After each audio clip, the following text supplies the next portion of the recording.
Hello, Minnesota. This is the zAmya Theater Project, and we are very excited to share this program with you today. Thank you for tuning in to this radio adaptation of our performance, A Prairie Homeless Companion, which was developed in 2019 and originally produced in various cities around southwest Minnesota. Please enjoy and stay tuned at the end of the show for info on what's next. And the promise you hold. Hook you up with a brand new Encourage their friends to start wearing a mask.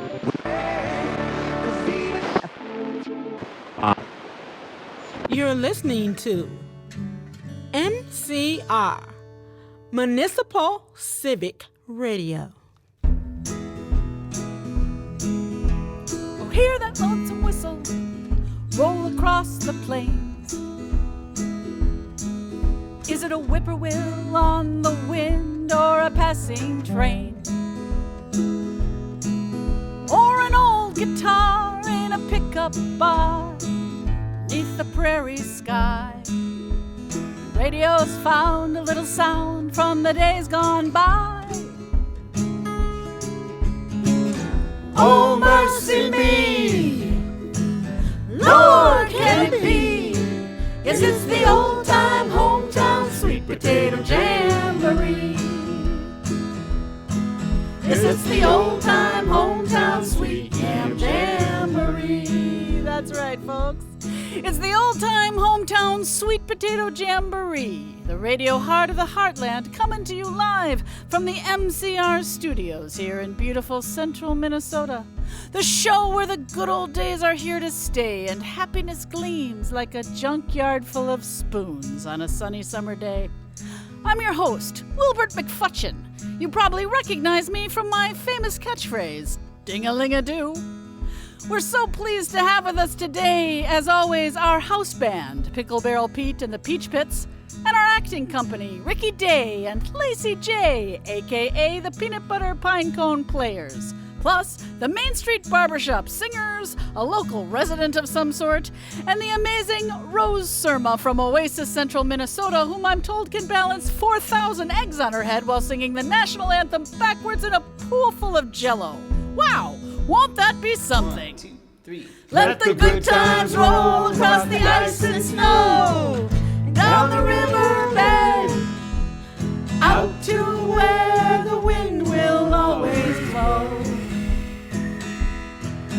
To the days of yore and the general store, Grandpa's 5 and dime, oh, carry me back to a simpler time. To an old guitar in a pickup bar neath the prairie sky. The radio's found a little sound from the days gone by. Oh, mercy me, Lord, can it be? Yes, it's the old-time hometown sweet potato jamboree. Yes, it's the old-time hometown sweet yam jamboree. Ding-a-ling-a-doo. Well, as you all know out there in Radioland, we are unable to perform for a live audience these days. But I'm sure you're all clapping your little faces off right now in your living rooms or cars or outhouses or wherever this broadcast is reaching you today. So, it's wonderful to be back here in central Minnesota. From Wadena to Nimrod, Brainerd to New York Mills, it's all extremely central. Reminds me so much of my hometown, Miserable Falls, Minnesota, where the women are tall, the men are also tall, and the children are not. I'm told there are 14 counties here in central Minnesota, each of which has its own special charm and history. Little Falls, of course, is known as the boyhood home of Charles Lindbergh. But did you know it's also the home of the Little Falls Dam Festival, which many folks say is the best dam festival in the world? Certainly the 14-county region. And then there's St. Cloud, named after the 6th century monk St. Clodoald, which is very hard to pronounce. And the city was featured in the extremely popular 1990s children's book Blumpo and Grumpo Meet Arnold the Cat. Really, Don? Is this the best we can do? Oh, sorry. I was busy trying to book us more guests. People really don't like this show. People love this show. I don't know.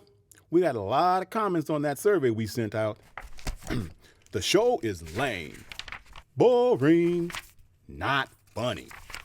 Always on the radio when I want to listen to something else.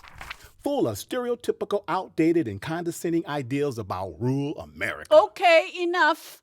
Moving on. Now, I could go on and on about all those wonderful places, but we really ought to hear from the folks who actually live here. What do we got, Don? The mayor? A famous local performer? The president? Well, there's a guy who was walking by the studio and came in to use the bathroom. Wonderful. Here's a man my producer, Don, found on the street who can surely give us the lowdown on the local situation. Hello, sir. What is your name? Dave Johnson? Welcome, Dave. Tell us, what do you do here in central Minnesota? Well, I work the late shift over at Long Prairie Packing. You must be pretty tired right now. Oh, yeah. I also do construction with my cousin during the day. You know, odd jobs, fixing cars, deliveries, whatever. A busy man. I try to be. And where do you live in town? It's complicated. Trouble with the old ball and chain, eh? Oh, I'm not married. I just don't really have a place to live. Stayed with my cousin for a while, but he's got 3 kids in a 1-bedroom, and they just don't have the space.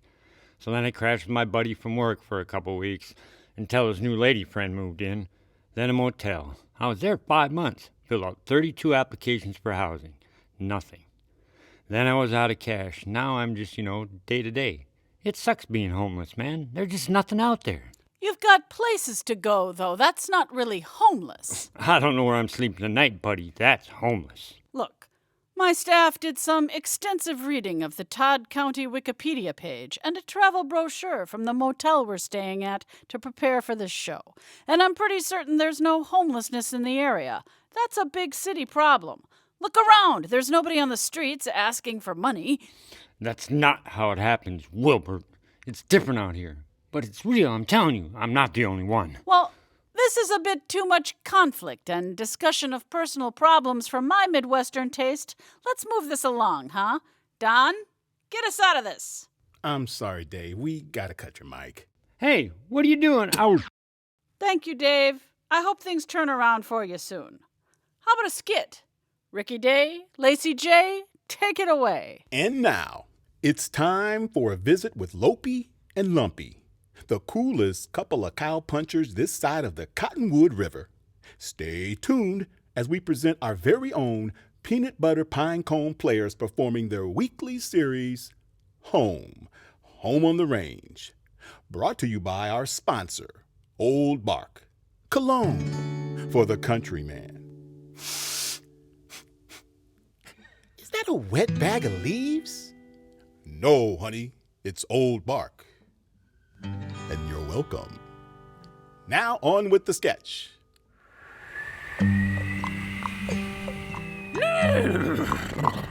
Ooh-ee, Lumpy.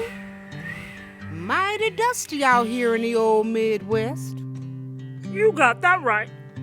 I could use a speck of sarsaparilla.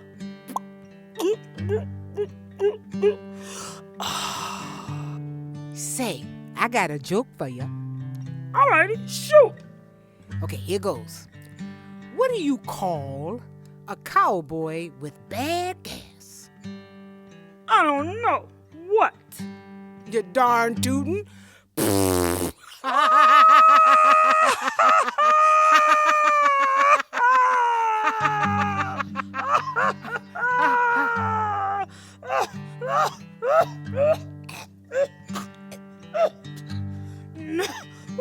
Oh, I gotta cut back on that smoking. Ain't healthy. It's healthy if you also chew tobacco. Doc Swanson told me so, 'cause of science. You don't say. Better get me some tobacco then. Yep. Hoo! not in this skit. Ooh, I'm adding atmosphere. Hey, Lacey, you hear that? Yeah. What is it? I think it's supposed to be a coyote. No, Ricky, a jackalope. It's a jackalope. Knock it off, Wilbert. We're trying to do the sketch. I know, I'm helping. Oh, No, you're not. yes, I am. No, you're not. Oh, yes, I am. No, I you're am. not. I am helping. I am helping. No, you're not. Cut it out. No. Home on the range, everyone. What a hilarious and abruptly ending sketch that was. Let's move on. Next segment. I was just thinking the show would be better if it had more of me in it. Next segment. Fine, have it your way. Oh, here's one of my favorite parts of the show. Letters from the audience. I'm sure they're all wonderful and positive. Well, like I was saying before. I will now select the first letter to read.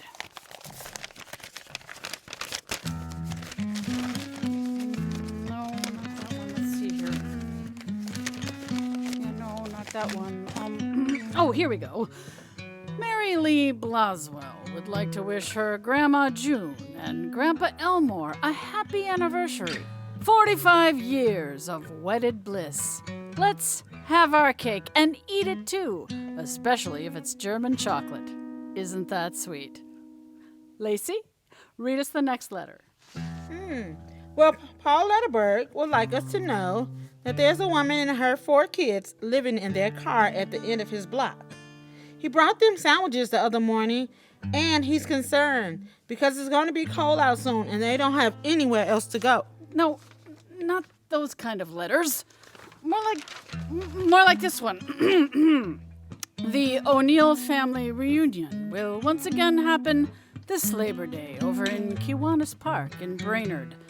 A reminder to everyone from the O'Neill family to bring your own hot dish. And a special reminder to Aunt Dolores that store-bought potato salad does in fact have an expiration date. Don, over to you. Oh, listen to this. Steve from Foley says, I want to get a job, but I don't have a place to live. Like, I can't actually put an address on a job application.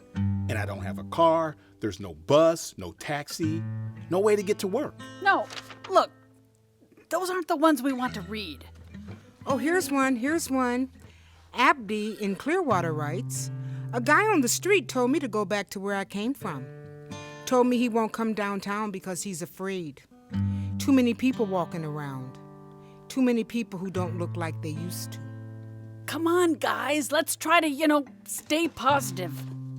Well, this one's anonymous. Says, I came here to save my kids and get away from my husband and everything he did to me. But it was just 3 months, and that was it. Time's up. I didn't have anywhere to go. And there was nothing available anywhere around here.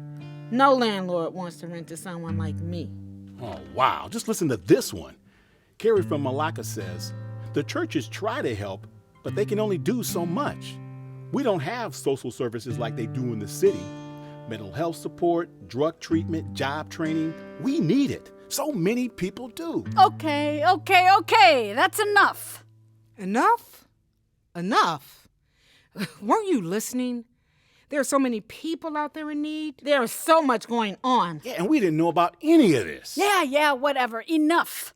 Thank you, everyone, for the news bulletin, but I think it's time we get back to the real show. Ding-a-ling-a-doo. But this is the real show. This is what's really going on around here. You again? Who let this guy back into the studio? Yes, it's me, Dave Johnson. Look, Dale. Dave, my name is Dave. Fine, your name is Dave. Listen, Dave. You don't see me showing up at the meat plant telling you how to cut up a cow, so don't come in here telling me how to run my show. This is all very heartwarming, or whatever you want to call it. But I'm not in the business of doing public service announcements.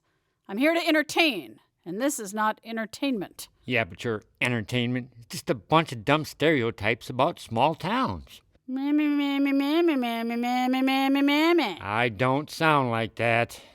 You should record yourself sometime because I'm pretty sure you do. You're kind of an idiot. You're kind of an idiot. Will you just listen to what I'm saying? Look, Dan, this has been really fun, really, but I think I speak for all of us when I say you are wrong, and I do not like you.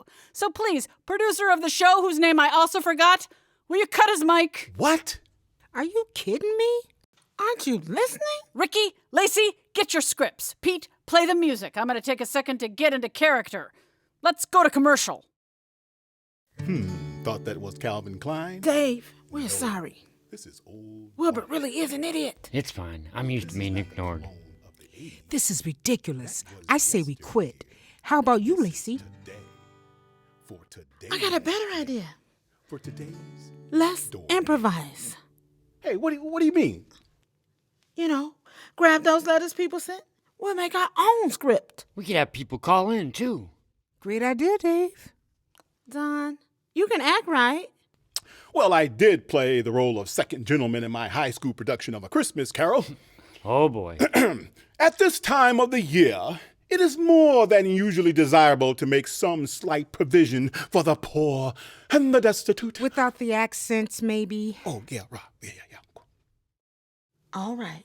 Ricky, what's the plan? So, here's what I'm thinking. Okay, I think we need to take over this. Yeah, you do it good. Oh, my goodness. Yes, here he comes. Hey, producer guy, I'm in character now. Let's go. And now, it's time for a new episode of Stud's Nighthawk, Small Town Detective. It was a dark and stormy night, and the single solitary street lamp had just lit up over Corn Cob City in the seat of Keckleberry County in the heart of Hayseed Hills. I wrote that myself. Pretty good, huh? No. Well, who asked you? The rain was coming down like a bucket of hog slop at sunrise when suddenly I heard a knock outside my office door. Probably another damsel in distress, I figured, with eyes like butterflies in the sweet summer breeze. Come on in, darling. Door's open.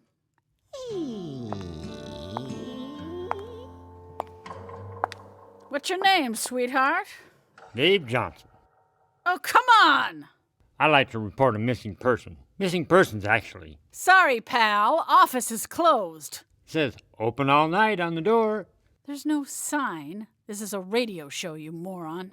I'm looking for housing instability in central Minnesota.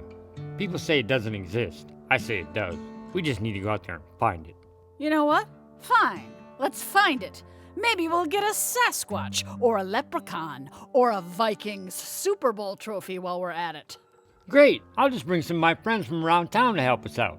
James, Terry, Chris, come on in the studio. We're going to do a radio play. Oh my goodness. It's been such a long time. Wait, what?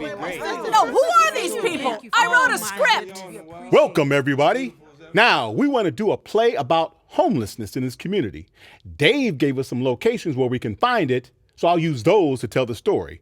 Ricky and Lacey can do the sound effects, and you all play the different parts. Sound good? Most Yep. Sounds good. Most definitely. No. We can do What are it. you doing? Okay, let's do this. Rum, rum, rum. So Dave and Studs headed out into the night to the overpass at the edge of town. Hey, it's my friend James. He hangs out here sometimes when it's raining. Is that supposed to be wind? Met him at the VA a few years back. James, you out here? Who's that? Stay back. I got a weapon. Maybe we should just skip this part. Nah, he's cool. Don't worry. James, it's me, DJ. Come on out. I got someone you should talk to. DJ, how you doing, man? I don't really have a weapon. I know. This is my friend, Stud's Nighthawk, private detective. Where's my backpack? I can't find my backpack. You taking your meds, James? Where is my backpack? We should wrap this up. Who stole? Somebody James, stole my backpack. I said, are you taking your meds? No, man, I'm all good. I don't need those anymore. Doesn't sound like it. When's the last time you saw your shrink? Can't get a shrink out here, DJ. You know that. Gotta go to the cities for that. They got the VA over in Montevideo. Man, I don't have a car. I don't have anything. I don't even know where my backpack is. Somebody stole my backpack, man. I need my backpack. Can we please go back to the original script? I need my Hang backpack. on, James, we're gonna go. Stay warm, buddy. It's getting cold out here. Somebody stole my backpack. So Studs and Dave traveled on, with the rain turning to snow as the day turned to night. Let's swing by the university. I think the mobile food pantry is set up over there. For college students, what do they need with a food pantry? You'd be surprised. Some get recruited for sports, and they got nothing. No money, no support system. Ah, crap. Looks like they're out of food again. Now I gotta wait till Thursday and get over to the Salvation Army. Gonna be waiting in line with everybody else for the 2 hours they're actually open. Okay, look, I get it. People have issues. That's true everywhere. It's been true forever and it'll always be true. But you've got welfare, Medicaid, Social Security, Section 8, just like anywhere. I already pay taxes to support those programs. Let them take care of the problem. But they don't. People can't even get on the waiting list for Section 8 anymore. What are you gonna do? You can't help everyone. Well, you can try. At least that's how I look at it. Oh, here's the Walmart. Drop me off here. I'll just try and hang out and keep warm. Hope no employees notice me walking around. Don't stay too long in the parking lot. The manager here calls the cops on any loitering cars. New Walmart policy. See you, Studs. I'll catch up with you later. Hey! Now what? I have no idea what's happening anymore. Chris, you're up. Next scene. Chris, a local teenager in need, approached Studs' car and knocked on the window. Tink, tink, tink, tink, tink. Hey there, man. I'm Chris. Could I get a ride? Sure. Choo. Where to? I don't know. Just drive around anywhere. It's warm in the car. Well, why don't I take you home? I don't have one. What are you talking about? You're just a kid. Yeah, well, tell that to my parents. I will, as soon as we find your house. I don't have a house. My dad kicked me out like a year ago. Doing drugs, huh? Drugs are bad. What? No, I'm gay. My parents don't believe in gay people. I'm dead to them. Studs slowed down as a sign reading Fairview Trailer Court came into view. Oh, hey, here's the trailer park. You can drop me here. My friend Shiver might be at his mom's tonight. Thanks for the ride. Wait! Now what? As Chris disappeared into the night, a group of trailer park residents approached Studs, also looking for help. Hey, over here. Sir, Hey, come on. over here. Are you Over the here. pest control guy? We've been calling for weeks to get rid of the dead animals under our trailer. Maybe it's the plumber. The heat's been out for a month. The pipes froze too. Hey, is that the handyman? About time, handyman. I've got a hole in my house and the snow's coming in. Yeah. So Sorry, no, I'm not any of those things. I am Studs Nighthawk. I'm a detective. I don't really have a script for what's going on here. Studs drove on, but now the roads were icy and covered in random snowdrifts. He pulled over at the first building he saw under a sign reading, "Now entering Mille Lacs Reservation." Hey, Studs. Me, Dave Johnson. I found my buddy Terry. They've been homeless too. You want to talk about homelessness then? All right, well, let's talk about the reservation. We've been homeless for about 150 years now. Ever since the first white guy jumped off the covered wagon and called this place their own. We got waiting lists in Mille Lacs for 14 months to get housing. Over 50% of people got physical or mental health issues as well, and it makes it very hard for us to work. Shelters are full and homeless rates are up. And that's before you even count all the people doubling up and couch surfing. Hey, are you listening? And here's some more folks people have told me about. I made a list. Faduma Hassan, 31 years old, mother of 3. Lost her husband in a car accident last year. She's on the Section 8 housing list, and they say it'll be another 2 years. Cold Wind mom, 28 years old, taking a second shift at the meat plant, sleeping in a tent. Marlene and Robert Davis, 82 years old. Can't afford the rent next month. Afraid to ask for help. James Wilson, former Marine, 54 years old. Froze to death under the bridge. You still want to say there's no homeless out here? Okay, enough! Enough! Sketch over.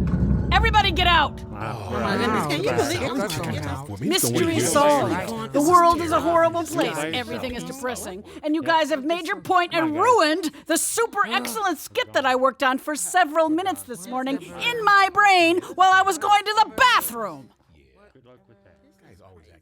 So what are you going to do about all this stuff, huh? Mope around and feel sorry for yourselves and everybody else? I got a better idea. It's called Pull Yourself Up by Your Bootstraps. Music, please. Hit it, boys.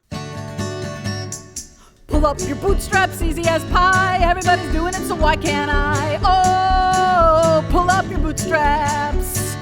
Oh, pull up your bootstraps. It's a piece of cake, it's a cruise on a lake. Simpler than mixing up a chocolate shake.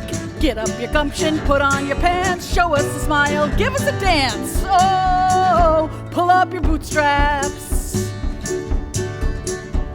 If you're down in the dumps, don't be a chump. You gotta stick out your chin, you gotta take your lumps. You gotta get yourself back behind the wheel. Stop complaining about the way you feel. Everything is perfect, everything is fine. The world can be your oyster if you only drink the wine. Oh, pull up your bootstraps. Pull up your bootstraps, easy to do. Everybody's doing it, so why can't you? I say, oh, stop being lazy and get a job and stop complaining about your problems, because it'll all be fine if you just stop feeling sorry for yourself and do something about it. Stop. Just please stop. That's not helpful. No one needs to hear that kind of message. Yeah, we're done with you, Wilfred. Hey, Don, why don't you take over the broadcast? You should be the host anyway. Thanks, Ricky. I mean, I do have a lot of ideas. Let's just keep going. Ding-a-ling-a-ding-dong. It's been quite the week in my hometown of Miserable Falls, Minnesota. A town that's pretty much exactly like this one. You know what they say. If you've seen one small town, you've seen them all. No, it's if you've seen one small town, you've seen one small town. So, Olav Slorgaborten was shopping at the local pickle barrel shop. There's no pickle barrel shop. When he suddenly discovered he was wearing the same overalls as yesterday. Don, cut the mic. With pleasure, Dave. Yeah! Woo! Yeah! Ricky, Lacey, Don, guy who came in to use the bathroom, listen to me. You can't do this. I'm the host of the show. You can't do this without me. Sure we can. Don't let the door hit you on the way out. Ow! Wow. He let the door hit him on the way out? So, what should we do now? Don, you're the producer. Well, you know, I've always wanted to host a quiz show. I mean, we could see what people know about the housing situation around here. Oh, great idea. Let's do that. Hey, Peach Pits, give us a little intro. You're listening to MCR, Municipal Civic Radio. Next on MCR, prepare to chuckle lightly once in a while, because it's time for our mildly humorous quiz program, Hang On, I Know That, which I'm told may have a new host for this episode.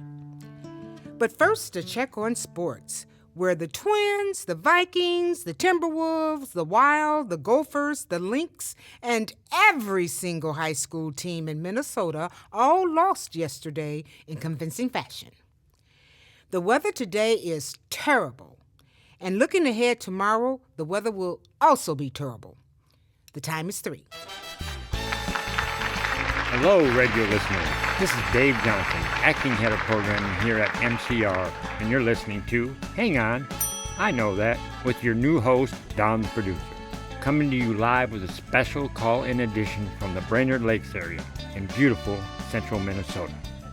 Thank you and welcome. Boy, have we got a great show lined up for you today.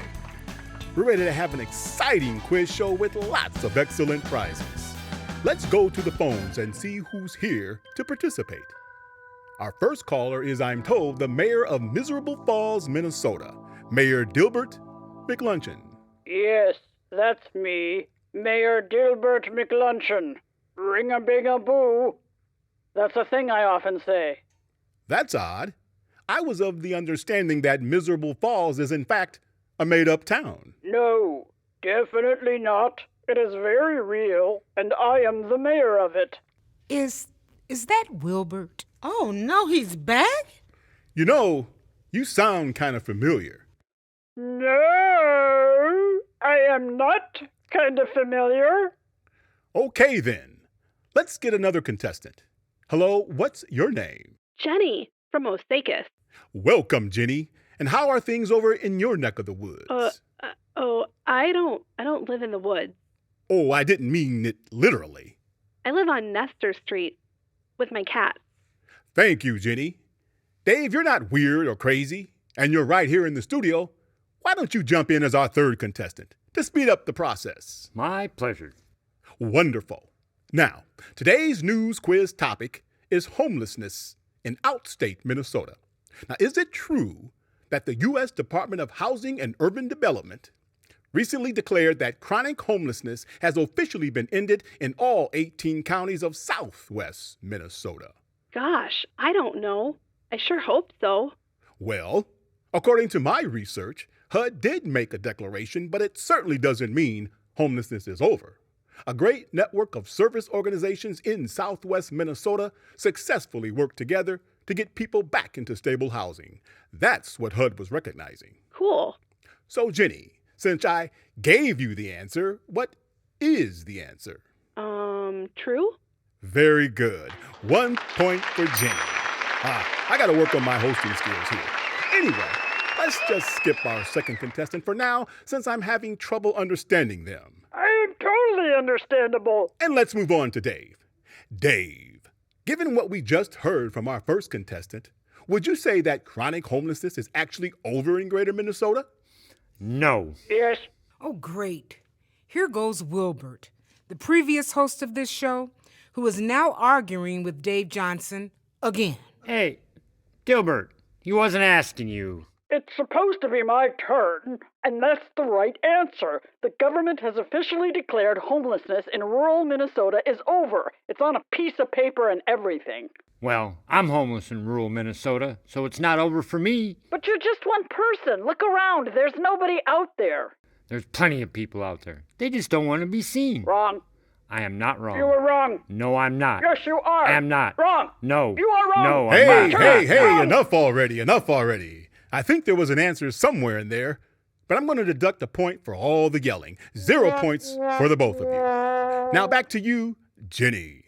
Is it true or false that over 50% of the homeless population in Minnesota is children? Wow, I don't know. I hope not. I think there was a report that just came out talking about a lot of homeless families. Yes, and according to my notes, an increase in overall homelessness in the state last year. I'm going to say true. The answer is true. Over 50% of the homeless population in Minnesota is children. Another point for Jenny. Well done. Now let's move on to the lightning round, shall we? Jenny, I'm going to give those other guys a minute to calm down and come back to you. Now, I'll start a phrase, and you fill in the blank. For example, Mary had a little lamb. Her fleece was white as... A Yeti. No, Mayor McLunchin, and it's not your turn. Yetis are very white. I saw a program on television. I apologize, everyone. Are you ready, Jenny? Sure. Okay, here we go. There are 87 counties in Minnesota. Only blank have a permanent shelter for those in need. My notes say 23. 23? Geez, I did it again. Sorry, guys, it's my first day. This quiz is pretty easy. Yes. Out of 87 counties in Minnesota, only 23 of them have a permanent shelter for those in need. 3 points for Jenny. Rigged! It's all rigged! Mr. McLunchin, please, will you calm down? And here is your question. A recent survey declared that blank % of Minnesotans experiencing homelessness suffer from some form of mental illness. I don't know. Maybe it's 32? No. 42? 89? No. Wait, that's a lot of numbers. Which one is it? 6,000 billion, and that's my final answer. No. It's actually 64% of Minnesotans experiencing homelessness suffer from some form of mental illness. 0 points for you, Mr. Mayor. Next up, we go to Dave. Dave, here's your question. The number of homeless people in Minnesota increased last year to the highest level in blank years. I'd say 29 years? Ooh, close. The number of homeless people in Minnesota increased last year to the highest level in 30 years. 30 years. And by the way, that number does not include living with friends or relatives or other temporary living situations. 0 points for Dale. That's right, 0 points for Dave and you, Mayor Gilbert. You guys are pretty bad at this. Jenny, final question. The biggest increase in Minnesota homelessness in 2018 occurred in adults aged blank or older. Hang on. I know that. 55. I saw it on the news. Great, Jenny. Mr. Mayor, back to you. Homelessness increased more in blank Minnesota than any other area in 2018. Here's a hint. It rhymes with squirrel. Laundry. No. Rule, you idiot. Rule. Correct, Dave. But too bad it wasn't your turn. Homelessness increased more in greater Minnesota than Minneapolis in 2018. Now, Dave, it is your turn. The 5 main reasons people are homeless in Minnesota, according to the Wilder Foundation, are blank, blank, blank, blank, and blank. Ding-a-ling-a-doo. Hang on, I know that. 1. Don't want to get a job. 2. On drugs. 3. Won't learn English. 4. Welfare. 5. They like camping. No, those are all wrong. Forget it. You guys are hopeless. I'm done with this quiz.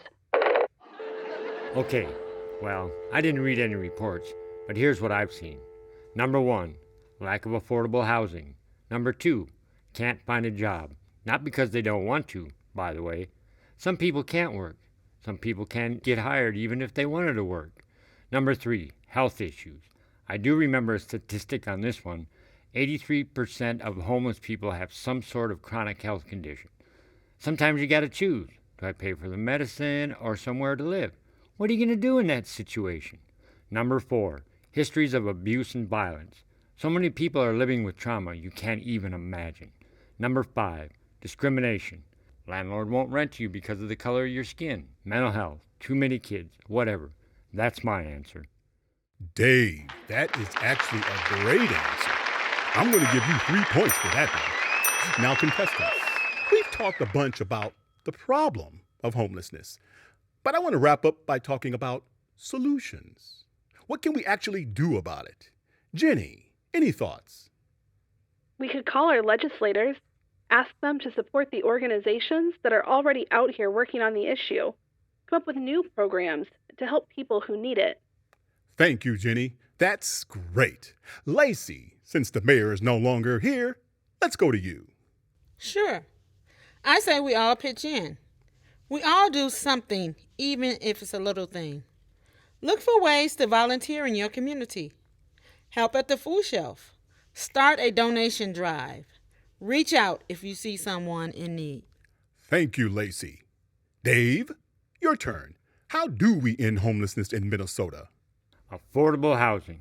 We can't really solve the housing crisis without it. There simply aren't enough places available to those who need it.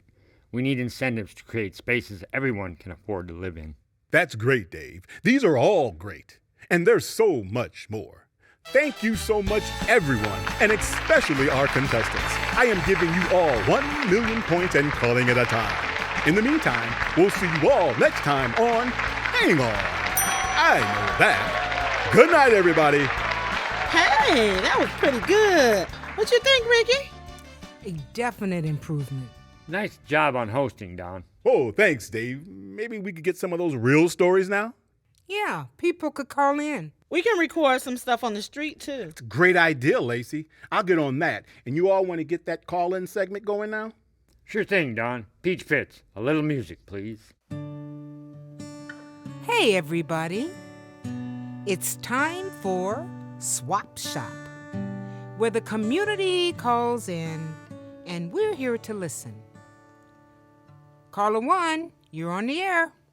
Hi, my name's Rose Thurman. I work for Oasis Central Minnesota, an emergency service provider in the area.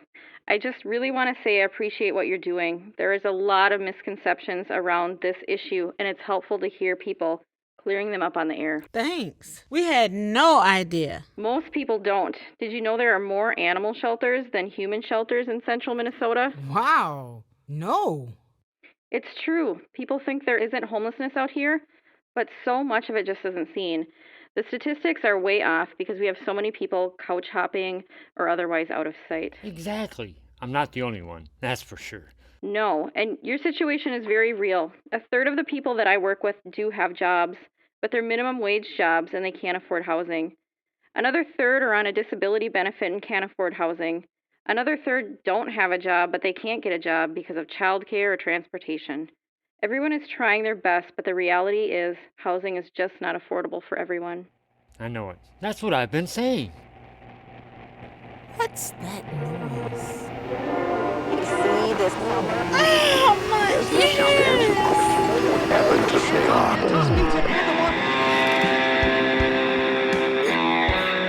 And I'm back! Wilbert McFutcheon is back. Only I changed my name to Jack Rockachok. Ding-a-ling-a-doo, suckers! You can have your namby-pamby public radio nonsense. I got myself a real radio show right here now on 105.5 Mouse, and I'm taking over this frequency. Let's get some callers on the line. Jenny from Osakis, you're on the air. Hello, I'm Jenny from Osakis. Tell me about it. Well, I collect bottle caps. I'm about 5'6", and I love soup in the wintertime. Yeah, shut it. Next, Jerry from Eagle Bend, you're live with the Jack Rock. Hi, I've been listening to the show, and I just want to say, all those people saying, we need more programs. Let's fund this. Let's fund that. Where's the money gonna come from? My mom can barely afford groceries, and now she's supposed to cough up more taxes to support some person who can't go out and get a job and contribute to this community. She's not paying for that, and I'm not paying for that. Solid point, Jerry, solid. Stay on the line. We've got Cora from Mora. She's a poet, she doesn't know it, and she's live on the MCR Extreme. My name is Dave. You sound a little annoying. Do I know you? Not really. Listen, I want to respond to Jerry's point. Here's the thing. You fund housing programs, get people a stable place to live, it can change everything for them. They can get a job, a good job even. They can get back on their feet. They can contribute to their community. Nice comeback, Dave, if that is your real name.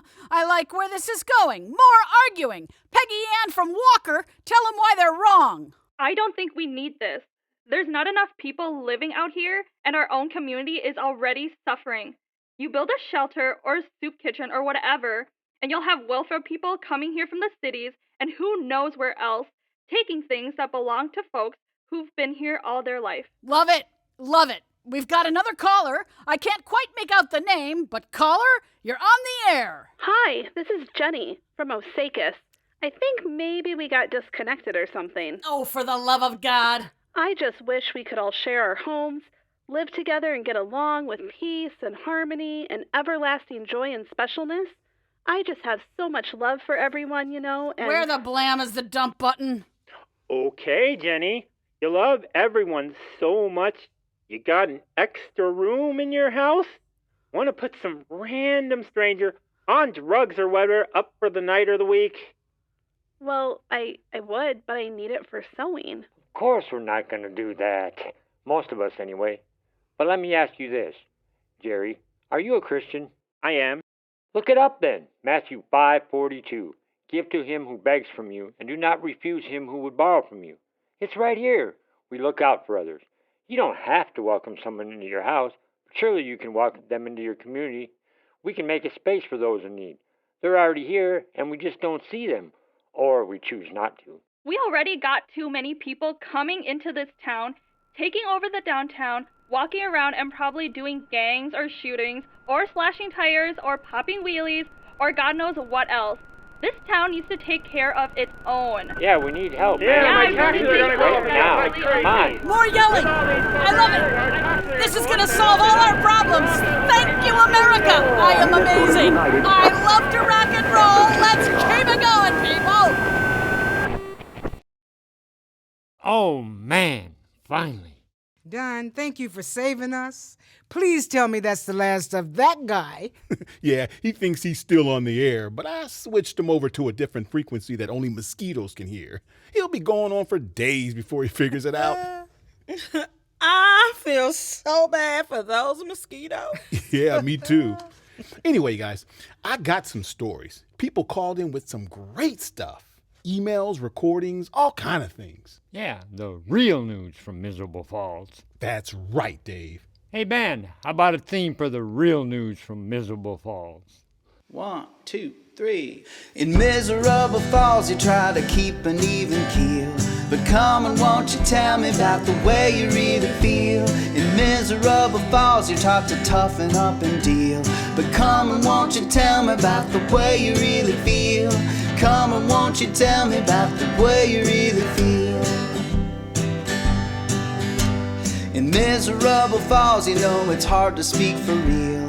But come and won't you tell me about the way you really feel? In miserable falls, all the truth will be revealed. But come and won't you tell me about the way you really feel? Come and won't you tell me about the way you really feel?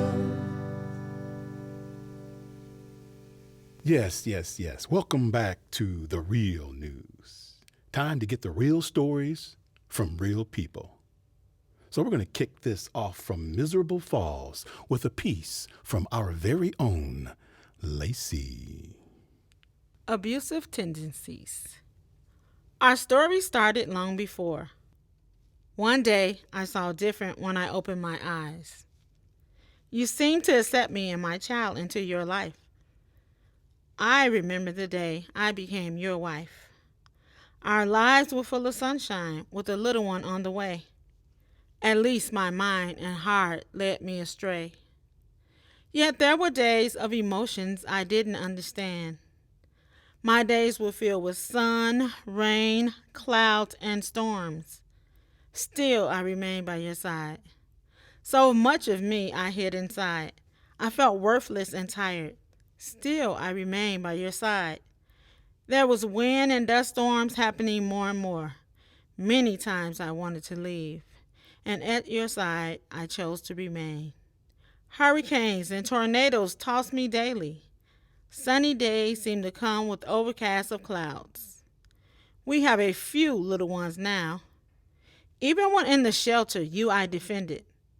Cloudy and foggy it remained. It took years for me to see the sun again. I realized my worth and the love for myself from the inside. Now I understand your pain. Without any hate in my heart, each day I'm aware of the place I start. When I finally left, you could no longer leave more marks on the inner parts of my heart. Ooh, I love that piece. That's one of those pieces that probably gets better every time you hear it. Why? Because it's real. And real is beautiful. Thanks for sharing that, Lacey. Speaking of sharing, I got something I want to share with all of you. It involves a friend. My problem begins with an observation of a trend. First me, but now a friend. And a situation he now finds himself in. I noticed over the last few months, he seemed strange. There was a shift. There was a change in his life. He was adrift. It was plain he wasn't right. Life was strange between my friend and his wife. Now, I don't think it's right. I tend not to like to even begin to try to mend any strife of any friend and his wife. But I couldn't pretend he was right. When he described the end of some of those fights with his wife, one night on the phone, I overheard something that I know wasn't right. Woman, this is wrong. You've been gone for so long, so from now on, a curfew, and not one word from you. Because I don't want to hurt you, but you deserve whatever I do to you, because you knew the time I wanted you home and in, where you belong. Were you alone? And where you been? Do I smell the cologne of men? Do I have to chaperone you again, put an end to all those phone calls from your friends? Oh, I'm peeved. So give me those car keys, because you won't be needing these, because if you try to deceive me and leave me, believe me, I will take these 3 kids and leave. But it was her with the kids who left one night, feeling more foe than a wife. She told my wife it was cold and she didn't know where she would go that night. But she was tired of the controlled life, tired of his ire, all the blows from the fight, tired of feeling defeated and hurt, tired of being treated like dirt, the repeated hurt. So when he was needed at work, she packed the kids, and with no friend to help her, because she hid from them what he dealt her, she and the kids went to a shelter. We took them in, but now he wants them back again. But before that, as a friend, I felt we should chat. Because I had been where he was at. I started sinking into a mistakenly way of thinking. I blatantly started linking being a man to aggression, like an obsession. Started treating my wife like a possession. I griped and I questioned at night. Oh, I'd teach her a lesson. But I was wrong. I tried to make her feel owned, thinking that would make me feel strong when I was pissed. And now I own this. A family that is homeless. Me in a house that ain't a home. My kids, my spouse in a house not their own. So like I showed my friend my life, my advice is if you don't listen and try to understand your wife, you will macho man your wife right out of your life. But once you decline society's defined role of a man, you'll find its variety in being kind and trying to understand. That will bring her peace of mind with her man.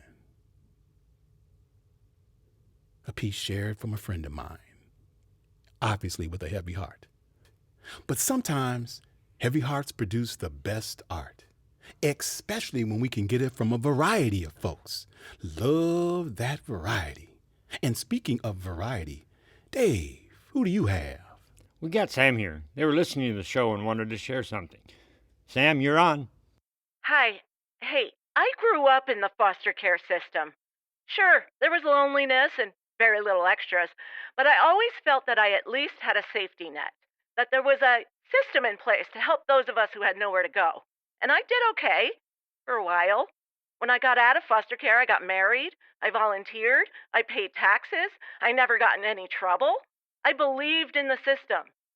But my husband, he changed.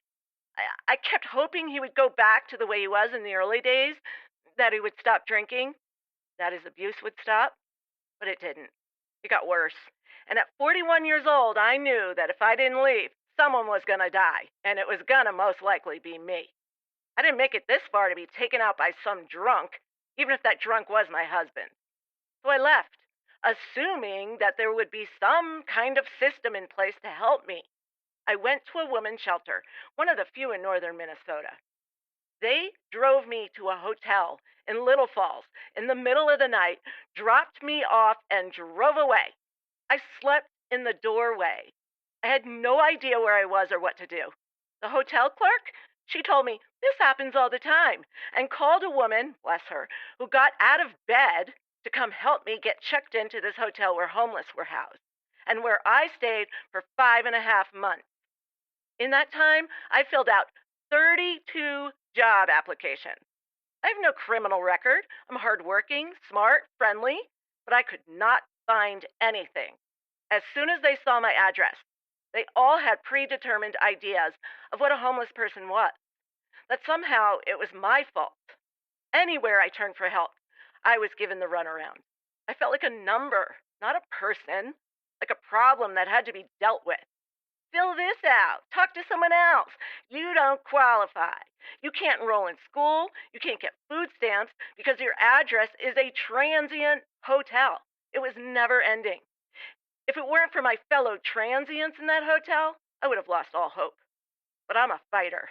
I come from a part of the country where tough people live, and I was not going to go down without a fight. I kept on calling my team of caseworkers. Yeah, at least while in foster care, I had one worker who knew me and my story, but every time I called the state, I got a different caseworker and had to explain myself all over again. I must have told that story more than everyone in AA combined. People don't understand how traumatizing that is. But I endured, and now I foster children. Now I help homeless people.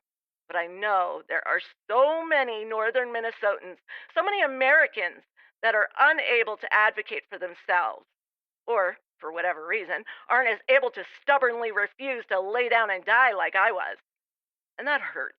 It's just wrong. I know you all know it's wrong. It's not just a city problem. It's an American problem. It's a human problem. And I know that if we Minnesotans, we humans, put all of our heads together, we could tackle this homeless issue, rural or otherwise. I just know we could. Ooh-wee. Now that's raw. But isn't that just what we promised? Real stories from real people. Thank you, Sam. But hey, we ain't done yet. No, not by a mile. So don't you dare touch that dial. 'Cause we got a real treat coming your way. I'm told a mother-daughter combo calling from just outside Brainerd. Izzy and Renee. Ooh, I like the flow of that. Izzy and Renee. Renee, what do you have for our listeners? Hi, my daughter and I listened to your show, and we were just listening to all these incredible stories, and she asked if we could call in so that she could share her experience. Hi, I am Izzy and I am 8 years old. My mom and I live in our car. Sometimes we get to stay in a hotel or with some friends or my Uncle Fred. Sometimes where we live makes me sad because I just want to have friends come over and play like other kids. And teachers always ask us to draw pictures of our house, which makes me feel weird. I never know what to do. Do I draw the car? Sometimes I draw houses I think I want to live in. I know Mom tries her best, and when she's not working, she tries to make things fun. On hard days, she tells me that it doesn't matter if we're sleeping on a bed or a couch or under the stars. Home is where we are together. Sometimes she sings me this song.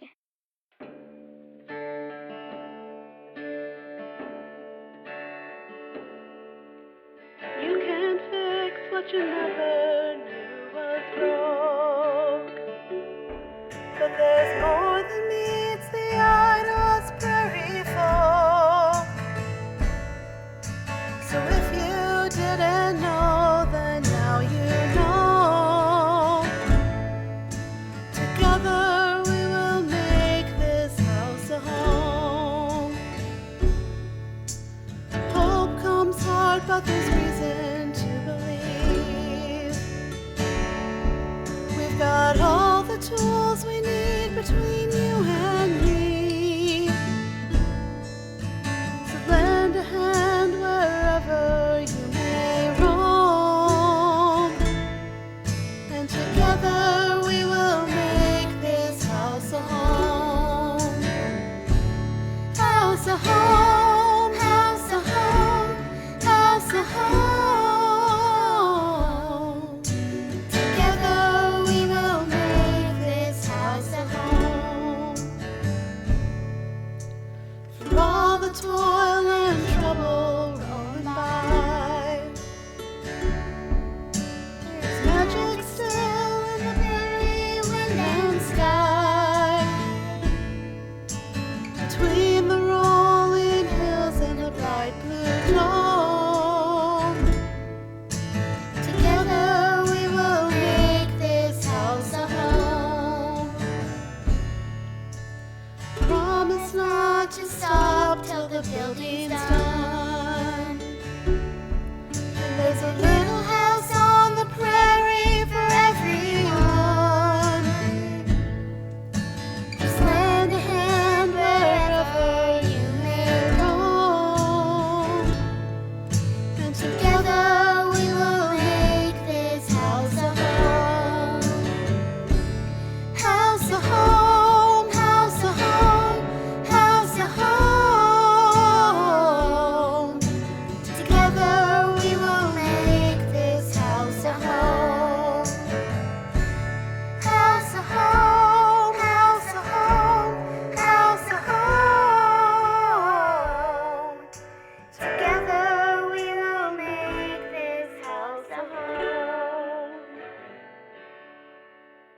Thank you, Izzy and Renee, for a wonderful story and a beautiful song. And thank you, everyone, for all the powerful things you shared. And thank you, Dave, for getting us started on this issue. There's a lot of work to do, but I feel like we got the power right here in the community to get it done and really make a difference. Absolutely. I have a poem I'd like to share to close us out. The name of the poem is Continue to Fight. To us that are homeless, this isn't a game. We all have a face. We all have a name. We never thought homeless is what we would be. Now when people walk by, it's homeless they see. We didn't become homeless just in one day. Not having a home is the price that we pay. No friends over, our family not there. To us the homeless, life hasn't been fair. So we just keep going, never losing sight. We must all continue to fight the good fight. Thank you. Yes, continue to fight the good fight. Thank you, Dave. Fantastic poem. And to all of you out there at radio and podcast land, thank you for listening. Stay safe, be strong, and we'll see you next time on A Prairie Homeless Companion. Well, I know it's hard to say when you need a little favor, ashamed to ask your neighbor to help you from your bind. And it cuts the other way. Oh, it's easy not to listen when you're on a mission to push this from your mind. From your mind. But what's standing in the way, in the way? What's standing in the way, in the way? Well, honey, if I may, it seems there's thoughts to be reflected, dots to be connected, lots to usher in. At the end of the day, know that once the show is over, it's the opposite of closure. The real work can begin. Can begin. So what's standing in the way, in the way? What's standing in the way, in the way? What's standing in the way, in the way? A Prairie Homeless Companion was originally created for the stage in 2019 by zAmya Theater Project with Place Space Productions, commissioned and supported by the Partnership Art Program of Southwest Minnesota Housing Partnership. The script was written by Joseph Evans, based on story circles held in Marshall, Wilmer, and Worthington, Minnesota, and directed by Eric Avery and Marin Ward. Additional content for this radio adaptation came through Oasis, Central Minnesota, in Little Falls. Music and lyrics for Sweet Potato Jamboree and Bootstraps were also written by Mr. Evans. Music and lyrics for all additional songs and underscoring were written by Brian Laidlaw. Music on this recording was performed by Brian Laidlaw and Ashley Hansen. Recording and sound engineering by Kevin Springer. Company management by Esther Ure. This recording features the following cast members. Host, Marin Ward. Producer, Corey Walton. Ricky and Lacey, Marcia Barnes, and Annette Butler. Dave, Robert Blood. Call-in guest was Rose Surma from Oasis, Central Minnesota. Open mic performances by Annette Bryant, Corey Walton, Carolyn Manheimer, Robert Blood, and the mother-daughter team of Jennifer Lamb and Izzy Lamb. Extra vocal performances by DeJure Black, Anderson Copland, Nee Doe, Rose Hayes, Kevin Springer, and Lurch. This production was recorded at the Shakespearean Youth Theater and was made possible by the voters of Minnesota through a grant from the Metropolitan Regional Arts Council, thanks to a legislative appropriation from the Arts and Cultural Heritage Fund. To contact zAmya Theater Project with a comment about this performance, or to express interest in a follow-up podcast about housing instability in Greater Minnesota, email info@zamyatheater.org or find us on Facebook at zAmya Theater Project.